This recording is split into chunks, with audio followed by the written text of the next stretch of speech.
than 60 days old. Apparently we're not.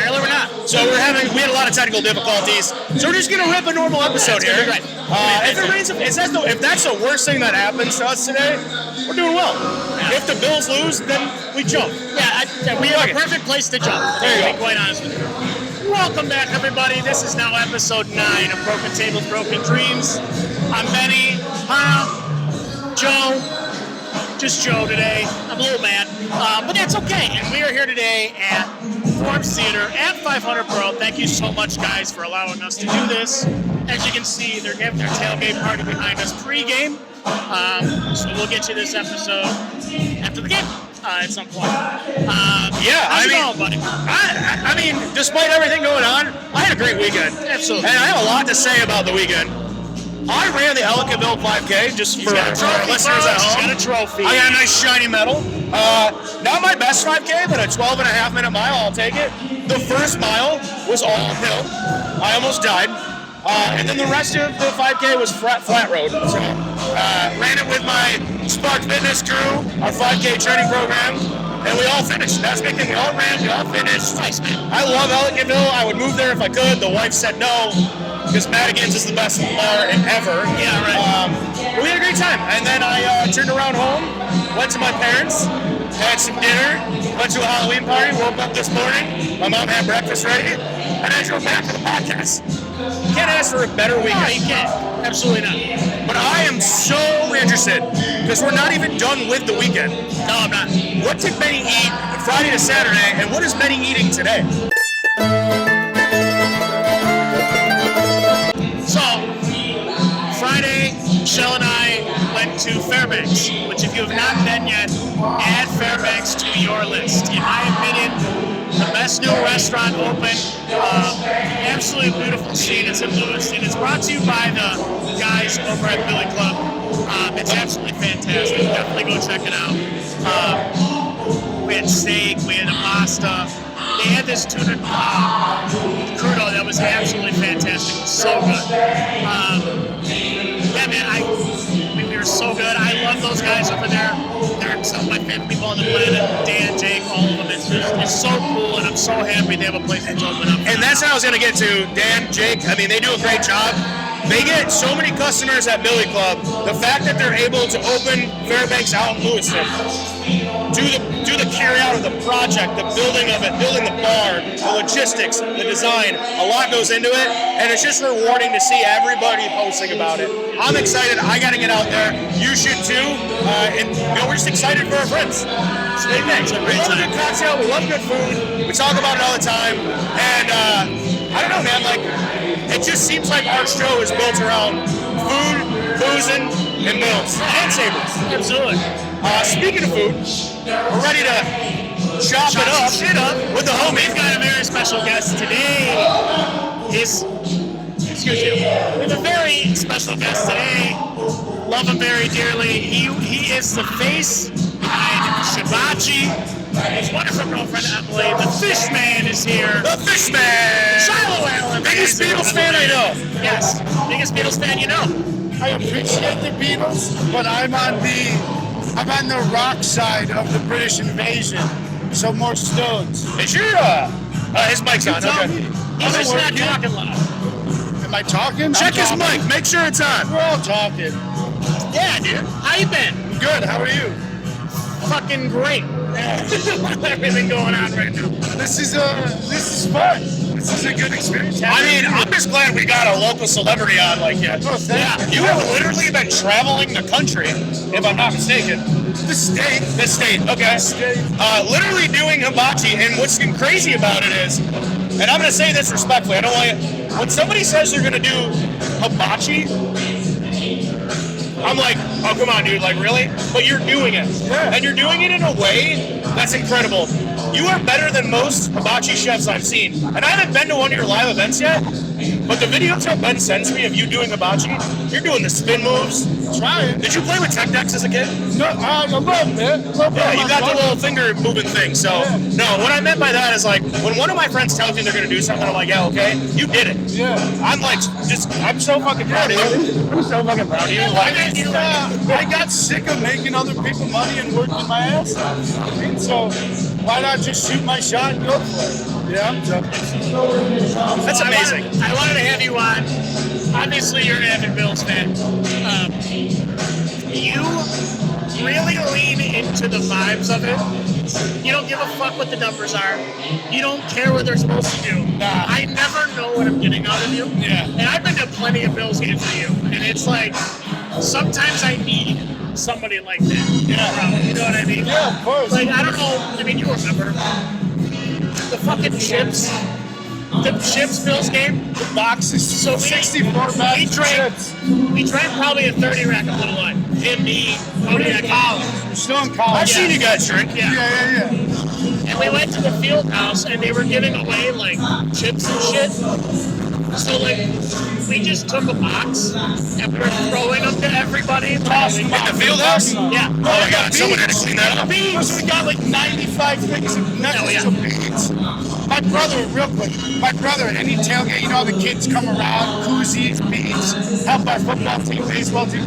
This dude would just shell money out to all these local football, whatever it was. At the end of the season, he'd have 85 koozies, about 15 pairs of beads running around. Wild shit. But yeah, this was crazy. We're walking through the game, just tossing bags of chips out there. Just throwing them out. And there was probably chips all over the turf. Well, they were back. We weren't just like hand. Oh, you were throwing bags. Yeah, we were throwing Well, back. because I was going to say, that's probably why we can't pay a top-tier wide receiver, is because you idiots threw chips around the field house back For the foul. owner, guy. Oh, my bad, dog. Were they Chipotle? Chipotle. Or like Fritos? No. Oh, I love a good lane. Yeah. I love good lanes. Sorry. I love how I'm doing this. Like, yeah. Look at the flick of the wrist. Yeah, so guys, we got a game to talk about today, right? Bills, Carolina. They should win this game. They should. I want to know how you guys are feeling about it. I'll let Shiloh go, because I feel like let's go positive before a little pessimism. Sure. Pessimism settles in. I mean, wasn't really paying attention to Carolina at all this season, and then Dowdle has 2 insane back-to-back running games, which scares me. But we do got some of those big boys back up front. Logan Joby's playing today, yeah, which is huge. I know Mitch Morris said that he was who he hated playing against the most. He was very underrated, so get some pressure. Get some pressure off of those guys, and get a little more rotation in there. Honestly, with Andy Dalton, I love him, got us to the playoffs, but they stopped. I think they're one-dimensional with their running back. So let Josh loose, let the defense make some stops. I think they pull it out today, 12-point, 13-point win. Listen, that's amazing. That was an amazing take, and I heard all of it, just so you know. I can read lips, too. So I heard the whole thing. I can't hear a fucking thing. And I love the fact you brought up Rico Dowdle. And the way that I look at it is this. It's a put-up or shut-up game for Ed Oliver. It's a put-up or shut-up game for the defensive line. I think that Chuba Hubbard, Rico Dowdle Chungus. are a two-headed monster. And if the Bills can't clog the holes and get them down early, it's going to be a long day, because the back end of that defense has been the cause for concern this season.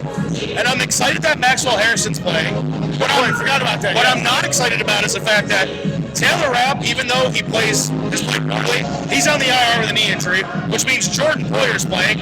Is Jordan Hancock playing today, or is he still? Probably. Great. So we get to see him. I'm curious to see how Cole Bishop plays next to a veteran like Jordan Poyer. Okay? I know Jordan Poyer doesn't have the juice that he used to, but I think having him back there to kind of coach Cole Bishop on the fly might help a little bit better. But I do think it's a put-up or shut-up game for Ed Oliver, Deion Walker, the whole defensive line. We're going to see how that plays out. If they can't take Rico Dowdle down, it's going to be a tough game. Now, shift to the offensive side of the ball. I agree with you. Let Josh play backyard football today. Because I'll tell you what, when a team that's dropped 2 games, that's been at the top of the AFC East for as long as they have, plays a team like Carolina that has nothing to lose, a team that's hot right now, a team that everybody overlooks, could be a long day for the Bills, and I think the Bills are getting closer to that oh shit, hit the panic button. And this could be a game where that happens. And I'm just not worried. Well, two things. Might be two things. I don't know. I haven't Might be 2.5, might be 3. So the first thing that's glaring to me, they had a bye week. They have roughly the same amount of injuries. Some people are coming back, some people are not. You're playing 2 hurt linebackers today. Sure.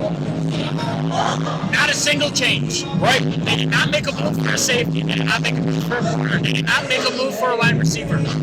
Trade deadline is still moving. But this team currently feels they don't need to do anything, which that is a really heavy bet on yourself.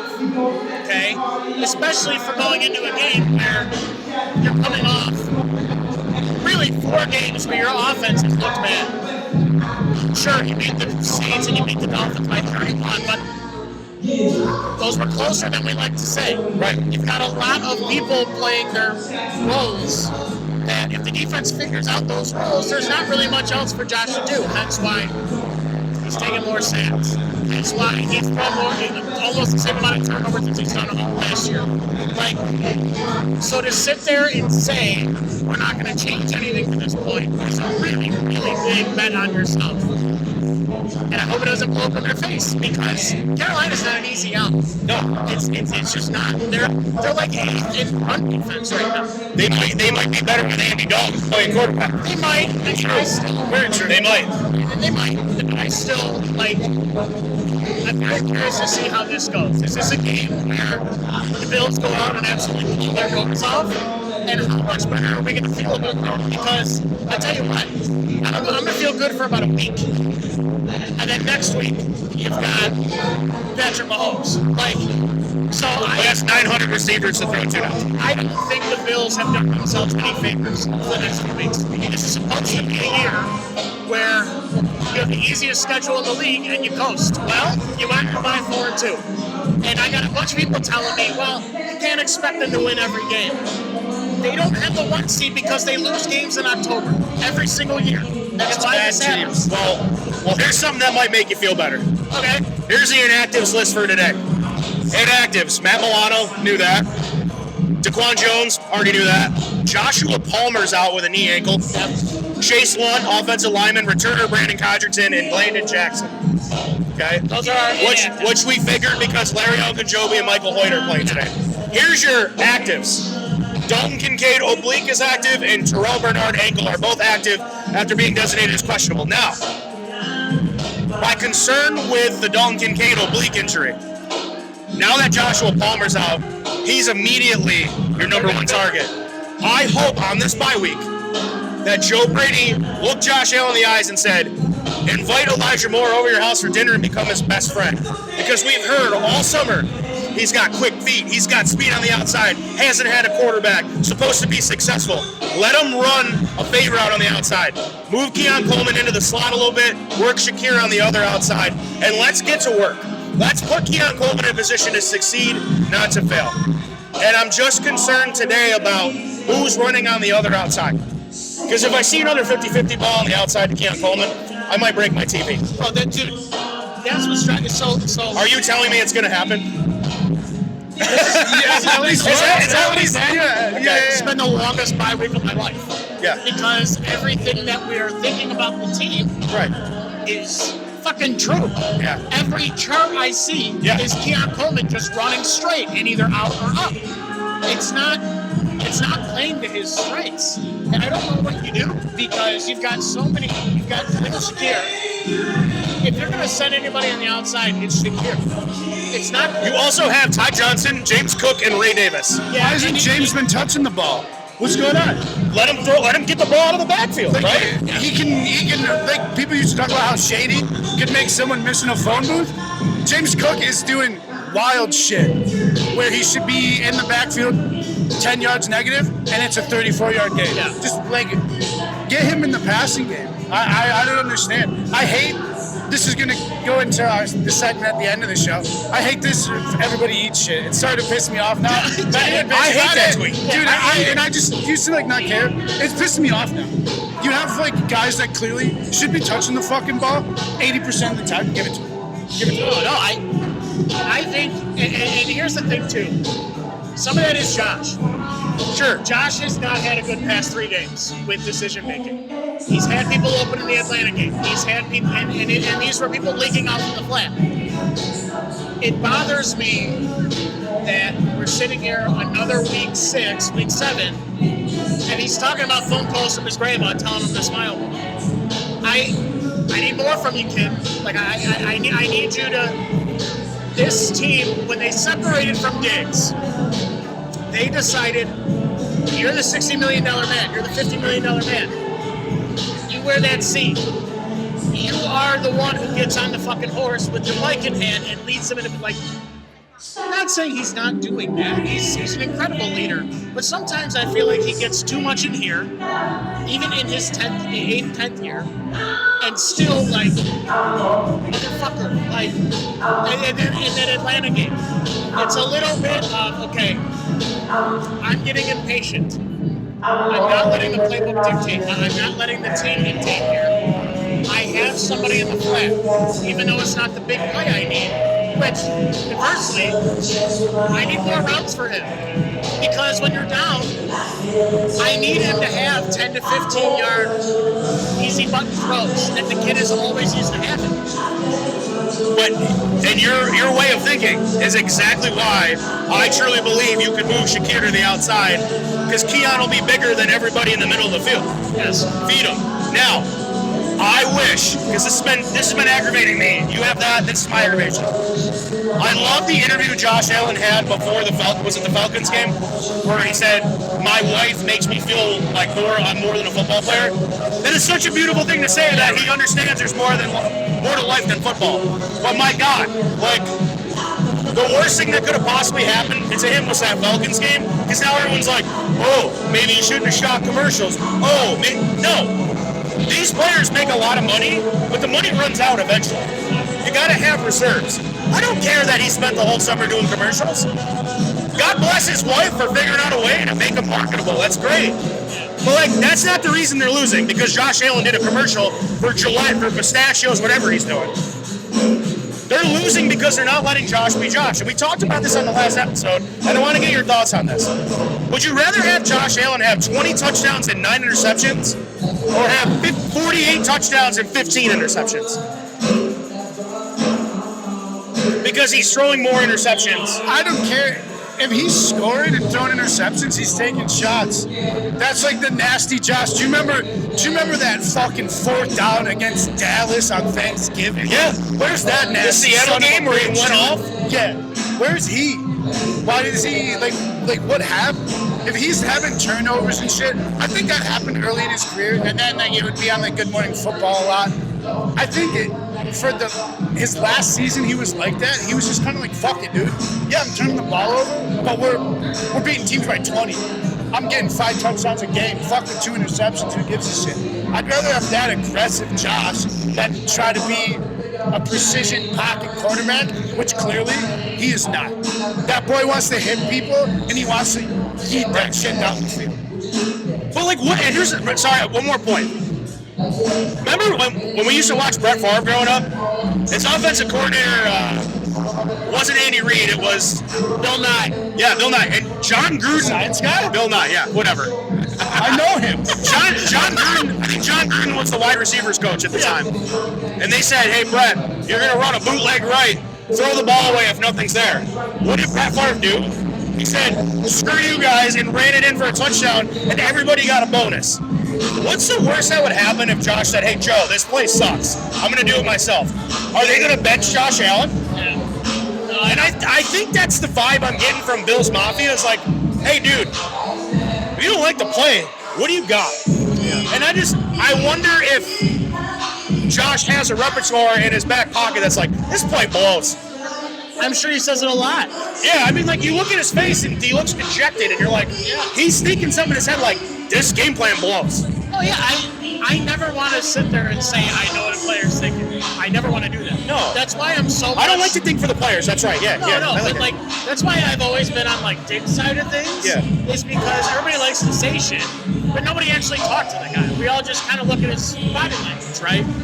For Josh, Josh sometimes has some of the worst body language you can see. Sure. That Atlanta game, He's got clean pockets and he's running. dude, that Atlanta game, Yeah. he's bean hugging people on the sideline, like ripping his fucking chin strap off. Like, dude, what do you want me to do here? Like, I can't, and that's terrible. And it all comes back to what the organization decided to do. And they decided it was more important for them to keep his jersey clean and to limit the turnovers. Which, how's it going? Like, I get it. You're 4-2. You're 4-2. It's week 7. Congratulations, you won 13 games last year. You still lost in the same fashion you always do to the Kansas City Chiefs because they're dropping their nuts. Like, I just, optic-wise, what is more efficient, right? Like, is what they're doing more efficient right now? Or did they look at last season and say, oh, that'll all happen again? Are you sure about that? Like, that because enter Drake so, May. like, instead of Josh, like, this is why in a season like this, Josh will never win MVP again because he's not throwing the ball as much.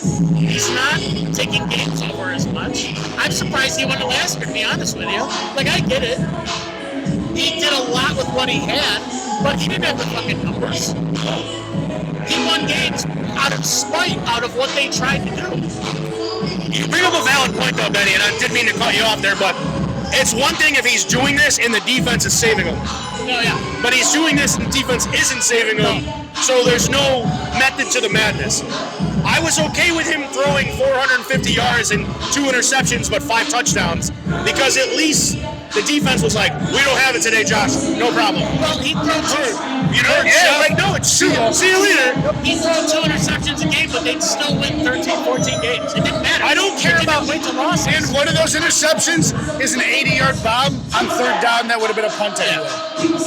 Oh, which I completely agree with. It's frustrating, and I feel like I say the same thing every podcast. It's like, it can't be one way or the other. Like, you either have a good defense or a good offense.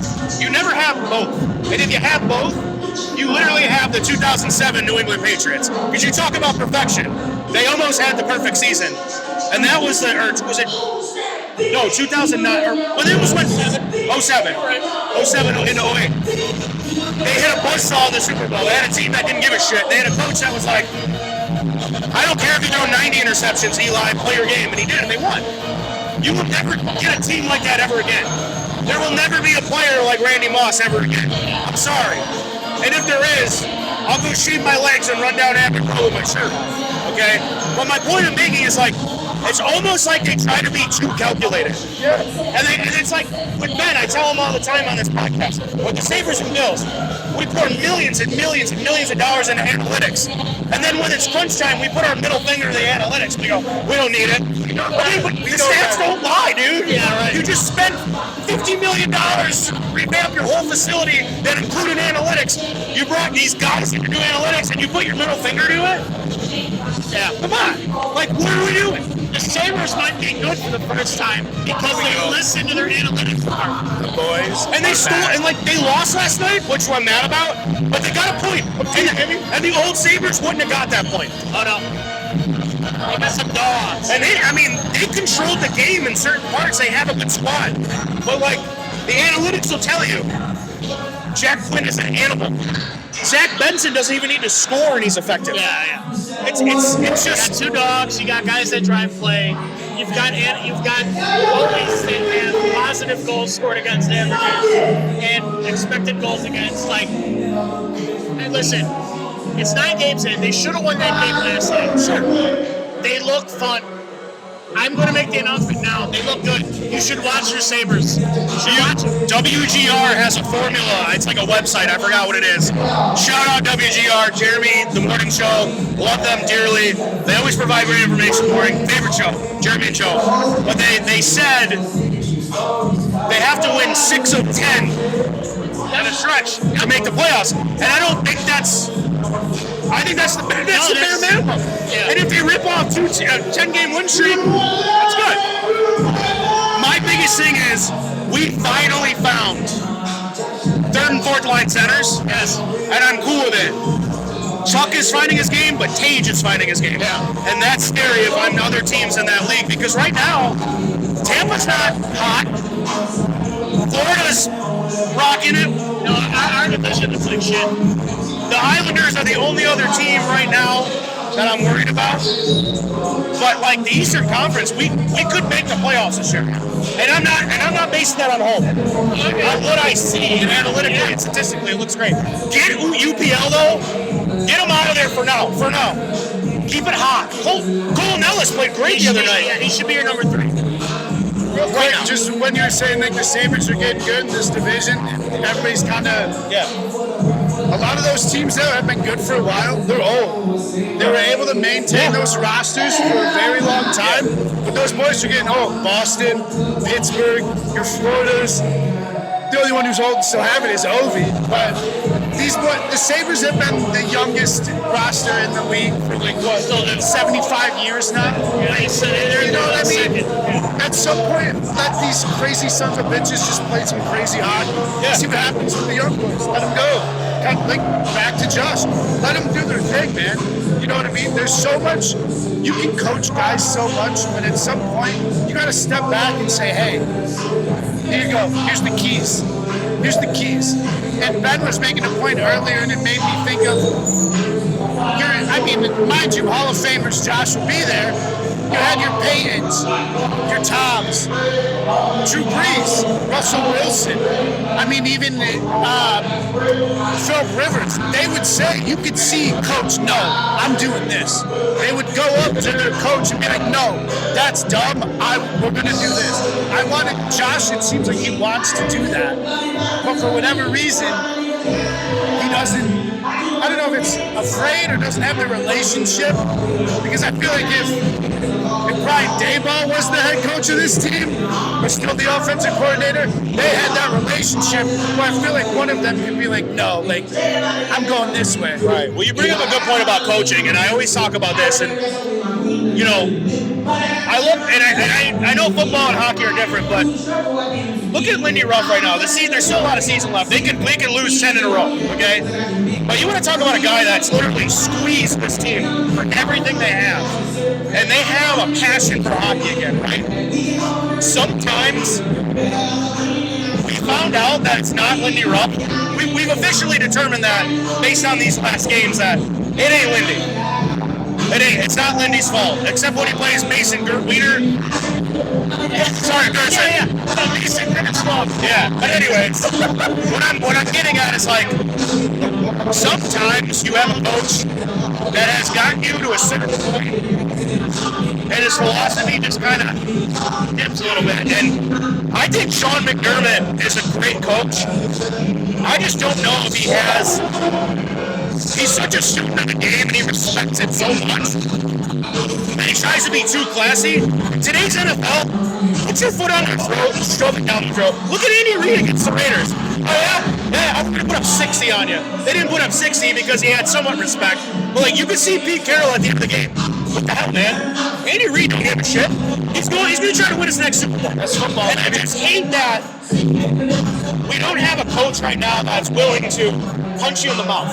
We hear about how he's a wrestler and he's a fighter and then punch these coaches in the mouth. Not literally, but metaphorically. No, literally punch them in the face. Okay, well that too. But I'm saying, like to your point, letting Josh be Josh and shove the football down your throat is punching him in the face. Let him do it. And maybe they put up 40 today. I don't know. But right now, the fact that the Sabres look better than the Bills, like the fan base is buzzing, scares the absolute living shit out of me. Party in the plaza. See you in April, baby. Yeah, baby. Well, so you bring up a really good point. I sometimes feel the same way about that organization, and I felt that way about the Sabres for a long time. Sometimes our organizations feel like they're part of the old boys club, where they don't want to step on any toes, and they make decisions to not upset anybody else. Exactly. Like, I'm sorry. In no world do you make that trade with the Kansas City Chiefs so they can go get Xavier Worthy. You just don't. You don't do it. I don't care if it's Xavier Worthy. I don't care if your mentors the head coach. You don't fucking do that. Like, I'm sorry. you don't help your biggest rival at the time. Well, they don't even look at you as a rival, to be honest with you, because they always beat you. So, Bing bong. So, I don't feel sometimes that they have that killer instinct. Like, I understand he gets on the microphone and Bean likes to say, we call on everybody. How serious? Sorry. That sounded like you at the bar when Josh throws a pick. It does. But like, how serious are they taking it? Where like, are they calling on Brian Thomas Jr.? Are they calling on? I looked you dead in the eyes because somebody posted today a second-round pick and Keon Coleman for Brian Thomas Jr. I might not give him a second-round pick, but if you told me I could make that deal, they have to. I would in a heartbeat. They have to. I want Brian Thomas Jr. more than any other receiver right now, and Jacksonville doesn't need him. No, they don't, because they have Travis Hunter, and they have, like... And they have their mascot, the Christian Kirk, right? They have Christian Kirk. Oh, no! The actual mascot? I don't know. Are you talking about Trevor Lawrence? No, we don't know. Yeah, they have Trevor Lawrence, who looks like Thor with a big nose. Yeah, but... I hate that guy. So, like, for me... Have some self-awareness. You're not good at those picks. Hey, you know what's cool? They could have just drafted Brian Thomas Jr. I don't know. They could have drafted Matthew Golden, Isaiah Bond, or signed him, but... Oh, you know who else looks great? The fucking safety they wouldn't touch. The corner they wouldn't touch. Will Johnson. Okay, but that's... I'll let them off for. Why? Yes, why? Did you know he was going to be that good? Did you know he was going to be that good? Listen. I asked you a question. Did you know he was going to be that good? Follow this logic. They don't take him because he's hurt, right? Right? That's why they don't take him. Maxwell Harrison gets hurt. I get it. No. But they signed Joey Bosa. I'm okay with Joey Bosa. He's not supposed to play 3 downs. They keep Milano, who gets hurt all the fucking time. They keep Bernard, who gets hurt all the fucking time. You mean to tell me they can't take a flyer on potentially the best corner in the draft because he got hurt? My dad said we need to walk on someone. Yeah, it's like Jeff said on the last podcast. Drafts are a crapshoot. Drafts are a crapshoot. You don't know. But like, I don't like it when you use that logic and don't apply it to the same thing. Day one, drafts aren't a crapshoot. And this, you guys are making so many points that tie into my two. It's the end of the second. Mix it together. But I'm waiting until we get there. But Big Baller B needs to get those big balls out at some point. I'm just saying. Big Baller B's got to take his balls out. Like I said, Big Baller B needs to take those big balls out and do something. You're talking about hit one of my two in an alternate universe. In an alternate universe, Bean drafts up 5 positions and gets us a good fucking wide receiver. We're drafting in the last 6 spots every year.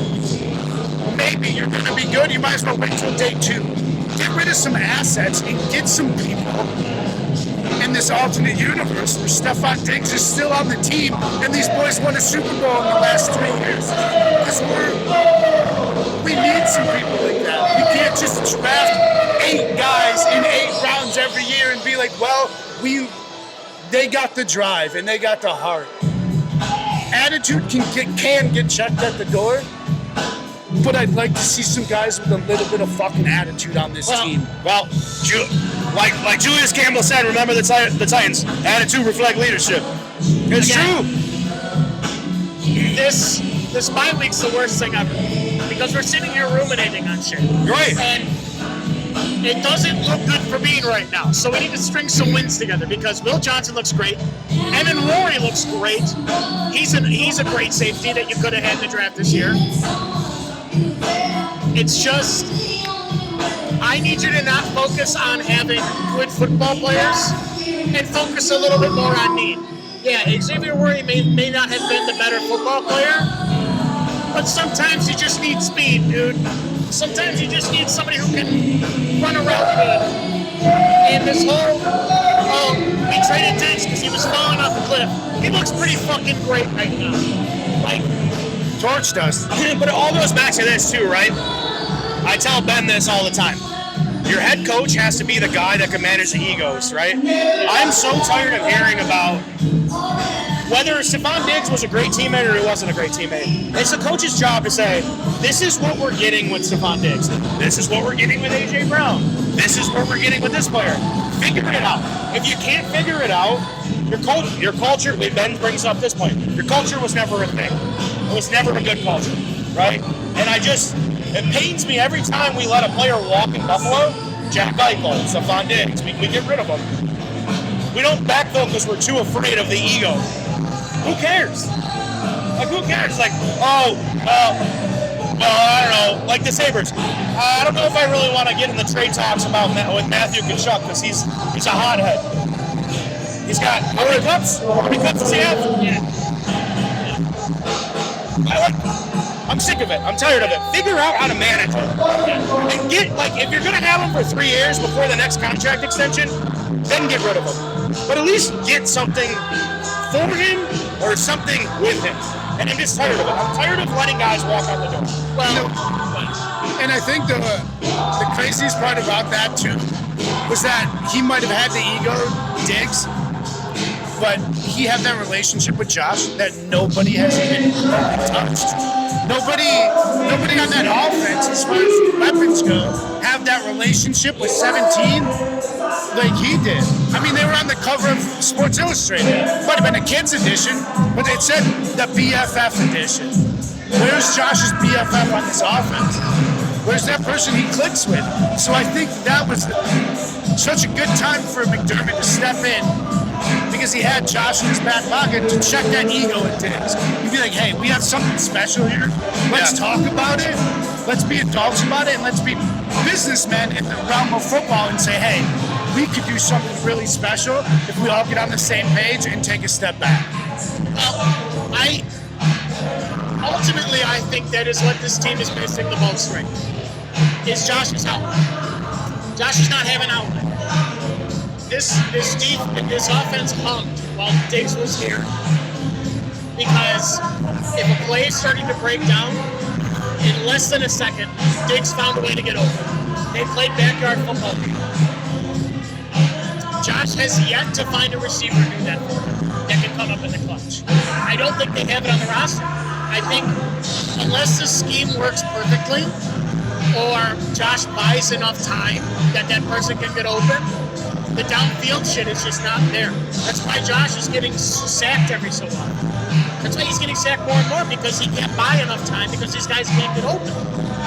And which leads to he has to get comfy with the flat or he has to get to whatever, right?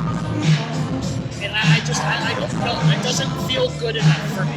I think you need to establish that again. I don't think it means that Josh is never going to throw the flat again, but when he's down with 2 minutes left in the game, that's all the kid wants to do is just get you back into the game. And he doesn't have anybody to help him do that right now. And this is the last point I'll make about Diggs because I feel like we talk about him every single fucking podcast. But I think we can officially say he didn't just get shot week 8 and turn into shit. He was systematically brought out of that offense for whatever reason because he's still good. He's still great. And now he's making Drake May look like one of the best in the league. I had a talk with someone about Drake May yesterday. I think he's a great quarterback. I got respect for him because coming out of college, I said he has a live arm, but he played for UNC. Love that. Thank you, intern. Thank you. Great interns here. With their schedule, Patriots fans are like, we're in. There's going to be a stretch of games where one of those defenses, Cleveland, and I know Cleveland's a bad team right now. They have a great defense. They're going to figure out, hey, if we rush to the right side of the line and he can't see it, he's done. Like every quarterback that's evolving has a bad game or a bad stretch. He has yet to have a bad stretch with him. If he doesn't have a bad stretch, we have a completely different quarterback that we've never seen. But every quarterback goes through it, and it's coming for him. Might even come as early as this week, you know? Do you know he's the best quarterback in the league against pressure? Sure. Right now. He's kind of crazy. But if you disguise it, it's going to take a defensive coordinator to disguise it a certain way. Watch, mark my words. There's going to be a game where he's going to play terrible for 1 or 2 games, and they're going to be like, what happened? It happens with every quarterback, I think, and it's his sophomore season. Okay, that's what you're asking. And he's going to be a thorn in our side the rest of Josh's career. But I think there's going to be 2 or 3 games where they're going to be like, we're going to hopefully gain ground, or someone is. But to say he's perfect and flawless, every quarterback has their tendencies. He did bounce a bunch of balls in the ground against the Bills. He did. He had some throws that he could have had back. A lot of missed tackles, too. Yeah. There were so many times he rolled out, and I'm like, why is he not on the ground yet? Everybody comes back down to reality at some point. Remember Carson Wentz? Carson Wentz's first season in an Eagles uniform? Oh my God, this guy's great. They got hurt 50 times, and he's terrible. You know, like, everybody has a come to Jesus moment in the NFL. Until they don't. What? Until they don't. You know what I mean? I know. And he might not. Like, I lean into, like, predictability's hard. This is why we have expected points added and advanced statistics and stuff like that. They definitely don't predict anything. They just try to a little bit more than the other ones do, right? Because not every quarterback who throws 3,000 yards is a good quarterback. Yeah, sometimes they have a good team around him. His advanced statistics scare the shit out of me. Sure, right now they do. I'm saying the sample size is still small. Andrew Luck's did, too, for people, and that was 6 years in bond. I'm not disagreeing with you. I'm just saying that, like, I'm going to pump the brakes until he wins something. Well, this division's up for grabs. I know. So win the division. I think he's like 6th in MVP odds right now. Good. The part that scares me with Drake May, truthfully, and just the Patriots again, is that crazy son of a bitch that they have at head coach. I've always respected Mike Vrabel. Never had issues with him. Tennessee, he was kind of on the back end, I think, of their success a little bit. But back with the young Patriots team, I'd love for the Bills to have a rival, though. Because I think we got soft as a fan base a little bit and as an organization. Like you said earlier, we just kind of expect to coast and get there. Hey, make it to the playoffs and it's a different game. Sure, I get that, but it's also preparation. You can't just piss through your preparation and expect to be good, when it counts. No, Drake may fall back to hurt tomorrow. I'm not here to say you will. But I do think, it's been 6 years of domination. And you blink, and now you might have a problem. And the years of, don't worry about it, I got Josh Allen. Don't worry about it, I got Josh Allen. Don't worry about it, I got Josh Allen. It's year 8. It's enough time for somebody to come in and do it. Like, like what if we are at the beginning of the end right now with this? Like, I'm sorry, I don't mean to place it. Hey, Ben. I didn't like that. Shut up. Yeah, I get it. I got PSLs, brother. I hope we're not at the fucking end. No, I know. Flipping to the other side, let's just completely remove that. This could also be the start of him just saying, I'm going to throw for I'm going to throw for 400 on the fucking get this wrist in. My wrist. It's what he does. Remember the picture? It's more like standing with Gabe Davis. He doesn't turn his wrist down. He did? Oh, okay. I don't know. Well, yeah, I don't. He could throw for 400 against Carolina today, and everybody could shut the fuck up, including myself. So that could happen. Well, listen. To things that are good and taste good. Before we get to our last segment, excuse me. Things that feel good and taste good. Why don't you give us a little plug about your business a little more? Like, I'll do a little thing. This is so uncomfortable. I hate talking about myself. Anyway, we love when you talk. Feels good and tastes good. Yeah. It's called Shibachi. Slogan. Feels good, tastes good. Shibachi. No, Fish man. It's called Shibachi. It started off, I'm doing at-home hibachi parties. That's kind of how it started, but I've also evolved a little bit so I don't corner myself just in that. So you're having a party at home, you don't feel like cooking, you want to just drink, hang out, give me a call, we'll put a menu together. I just did one yesterday, made some chopped cheeses, some chopped Italian sausage hoagies as well. You said chopped cheese? Chopped cheese, baby. Chopped cheese. Yeah. We're working on it. We're using a little bit of dough. We mixed it up yesterday. Tasted better than the first one. We're evolving. But really, you're having parties regardless of what's going on. Give me a call. Pretty much like an at-home chef at your leisure. enjoy your party and let us cook for you. Do you know how many times people go to like an Airbnb and they're like, I really don't feel like going out, and they order a pizza? Like, it's got to be so awesome for you to show up to like a party where it's at like a lake house or something and be like, wow, I really took care of, you know, their needs and what they wanted to eat. My first one was for a bachelorette, a friend of mine. We were out in Canandaigua, gorgeous, and then I got a little spoiled because it was a beautiful setting for my first event. I'm like, wow, this is nice. But just from like logistically, we came in, set everything up for you, cooked for you, cleaned it all up. Everybody was drinking, listening to music. Dinner was over. They got up, went back to their party, enjoyed their night, cleaned up, and we're out of there. So you don't have to worry about anything. No cooking, no cleanup. We'll take care of all of it. I love that. You know the best part about this? There's a twinkle in Shiloh's eye when he talks about it. And like, when I see that twinkle, it's like Josh Allen being locked in. Like, you're in the right spot. You're where you need to be. And I think it's incredible. I tell Ben all the time, you ever want to cook for us, we'll pay you. Hey, I'll come on. We don't even got to do that. We'll just buy the food. I'll come on the podcast. We'll just cook some food for the boys and talk some sports. I don't give a fuck. I'm in. Yeah. Benny and I will provide the cocktails. Yo, I mean, he is. So, like, from my personal experience, his family has always had the best tailgates, like ever. When his dad ran, when we would go and everything. Your dad's. Savage. My dad's in his mid-60s now. He was going to games in the late 70s, 80s. The Bills were good and shit. Like, we think, he says it, and I hate saying this, we think we're Bills Mafia now. That shit was lawless back then. The Kelly years, lawless, dude. Dude, we used to, so his dad used to drive us to games in this big-ass van. The War Wagon, baby. We were sitting, dude, we're on seats. We were sitting on speakers and, like, monitors on our laps. We had, like, hot chicken in our laps and shit. Like, we were just sitting there, we're like, all right, cool. And, like, whole production. Elbows to butts. The first time I went with them, we didn't even have tickets. We just sat there. His dad played Thunderstruck probably 4 times in 2 hours. It was great. And he's cooking. He's got people coming and shit. So, like, he kind of handed it off to him. And, like, went with the Pittsburgh game before my wedding.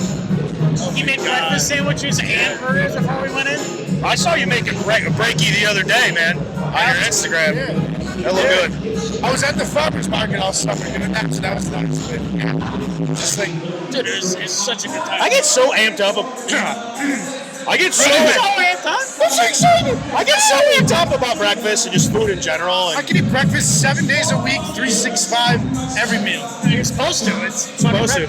Eggs. Andy, eggs. That's why at meat raffles, everybody will be like, this is the bacon and egg round. Oh, I don't want this one. How could you not want bacon and eggs? Not only can you make breakfast, you can put it on a cheeseburger. It's versatile products. You could infuse it with Mexican food. Huevos rancheros, mi amigo. Did you just do the Saturday Night Live skit, Huevos rancheros? The Broncos. Oh, this is great. Yeah, so have you still been getting onto the games and tailgating still, right? Last one I was at was the Saints game. I think we're gonna try to get up to Philly because shout out Tarek. I know all those boys are going to that Bills Eagles game. Maybe Tampa, just because I used to hate Baker because he disrespected my Buckeyes back in the day. But I love his swagger he's got. So Tampa, Bills, and Buffalo probably a good game. Try to get out to that one too. That's so funny you brought up Baker Mayfield. They did a beautiful spot before Monday Night Football, and then he got distorched. Yes. Everybody in the Tampa Bay fans like, maybe if they stop doing it, like, shut up. Feel-good stories are good. It's because he had one bad game. And, I'm with you, man. Like, Baker playing in Cleveland, Baker playing in Tampa, 2 different guys. The chip on his shoulder is slowly starting to diminish because he has everything he needs. And that game's game. everything he needs is like their third and fourth stringers. I had Mike Evans on my fantasy keeper league forever. He's dead this year. Godwin's just coming back. He's dead? Yeah. My new team name is my whole team's dead. George Kittle, James Conner, Malik Nabers, Mike Evans, Derrick Henry got dead. And then some changed after week 1 with the Ravens. Mine took Lamar's out. Some changed there. Yeah, my whole team dead. All dead. I'm sorry, your team's dead. It was like the other day. I walked up to this guy at work and he's asking about my family. I go, yeah, man, I know Simon is my sister's dad. He goes, that sucks. I looked at him and was like, yeah, it does. Like, great. Love my sister, but anyway, besides the point. You guys, I wanted to ask, you guys remember like the first Bills game you went to? Oh, yeah. Cowboys Bills preseason 1996. I was 2 years old. I was 6 years old. Well, that was a preseason game. That was okay. Our first regular season game, Bills Dolphins, 1998. Antoine Smith running back. Bills are getting blown out. And I hear behind me, this is when you could bring bottles of wine into the stadium and alcohol. I hear this loud roar in the crowd. And I turn to my left, and this lady just flips her shirt up. I'm like, Dad! He goes, oh no, your mother. And he puts his hand over it, and he goes like this. He's like, don't tell your mother. And that was my first Bills experience. Oh, so you meant that was your mother. No, your mother. I was like, and the Bills got blown out by the Dolphins. They got completely annihilated. But I'll never forget that game because it was the first time my dad was like, don't tell your mother. Jesus. And you know how Italian dads are. Don't tell your mother. Don't tell your mom. It was amazing. That was my first Bills game. I'm going to tell you my first one, and then I'm going to tell you that I actually remember. I have visions of going to a Raiders game with snow this high on my uncle's car. Don't remember the score, don't remember what happened, don't even remember what year it was. My first game that I went to and remember was the 31-0 Pats game. And I remember going to my dad and all the guys about that game. There was a Pats fan behind us. And I was like 10 years old. And that game started off like kind of fluky. And then just the whole time, it was like my introduction into shit talking. Like, because Sam Adams is running a fucking pick six back. They are beating the fuck out of him. He threw like 4 picks that day. And I remember getting up. I didn't know what this was. And we were using it as an asshole chant. And the next first down we got, he didn't agree. And I stood up at the 10-year-old, I fucking did this in his face. And like the whole section went nuts. Like it was crazy. Like, those were my first ever. I remember walking out too, and like my first swear word I hear is "fuck the Pats, go Bills," and I'm like, Dad, are we allowed to use it? Like, that's my first game I went to. It was a pretty goddamn good one to start with. I remember a few things. This was late 90s. My dad still had season tickets. Rob Johnson was quarterback. That's about all I remember from the actual game. Couldn't tell you who we were playing. I was showing popcorn and the guy's ass crack sitting in front of me because he was leaning forward. I was a little kid, man. That's how I fell in love with food. No, I'm kidding. When we scored, the guy 2 rows in front of us had like bags full of chopped up like newspaper, and he'd throw that in the air. And as soon as we got our first touchdown, my dad just like celebrated, smoked my brother in the face, broke his watch. That's about all I remember. The guy right now sitting there like, what'd you call that? Who's that prick? Who's that son of a bitch? I got a ball down asshole to this day. You ever call it the ass crack game? The ass I feel like you told me that story at some point. Or many nights at Casey's. Hey, I threw popcorn in a guy's ass crack. Go Bills. Go Bills. What was he, a Pats fan? No, he's a Bills fan. Oh, that's a good story. It's a great story. It was okay. We had better times together. They weren't first games, but fuck. That's too fucking funny. This might be one of my favorite episodes. Yeah. This will forever be the ass crack episode. The Ask Crack episode. Nick, good luck. We've been screaming at each other the whole time. I hope we can figure out the audio on here. Why is it so loud? Why is Joe screaming in the mic? Is that what you're doing with the mic? I got aroused. It's chill. Anyways, Well, do we want to do there's a universe where. do we want to do that? If you want to, I touched on it earlier. Do you have it or do you need your phone? I do, yeah. Need your phone. Just real quick. All right, go ahead. Do you have one? I need to remember it. I don't have one. You don't have one? All right. Oh, there's a universe where our Facebook Live works. Yeah, we're done fucking an hour ago. Okay. There's a universe where the Bills draft Will Johnson. He's playing. He's playing. It's fantastic. It's a terrible one. No, I think. Well, no. I am very curious to see what Max Harrison does today. I think that's a very big question mark. Because he probably won't be 100%, but he's faster than anybody else on the defense. So I don't know if they might not even need him today, but Well, it's very curious. for those that have never, as we kind of bullshit through this until Shiloh's ready. I'm ready. I'm just gonna say there's a universe where it's an alternate sports universe, and it can't be something as simple as if Scott Norwood makes the field goal, does it change the complexion? That's an easy one. We go for in-depth, tough ones, difficult ones. Shiloh, hit us with your alternate sports. There's a universe I there. hope this, hits what we're trying to get there with your description. Okay, sorry. But there's an alternate universe where we keep Stephon Diggs and Brandon Bean uses draft capital. I know I hit it earlier, but it's because what we were talking about today just kind of happened to be, big hitters. Right? That's a good one. Now I'm looking right here. Stephon Diggs had his best stats in his best years with Buffalo. His first year, he had 1,500 8 touchdowns, right? Then he got 1,200 the next year, 10 touchdowns. 1,400 the next year, 11 touchdowns. 2022. 2023, he still has 1,208, right? Well, what starts happening in 2023? The Bills ended up drafting, I think, Kyrie Elam that year.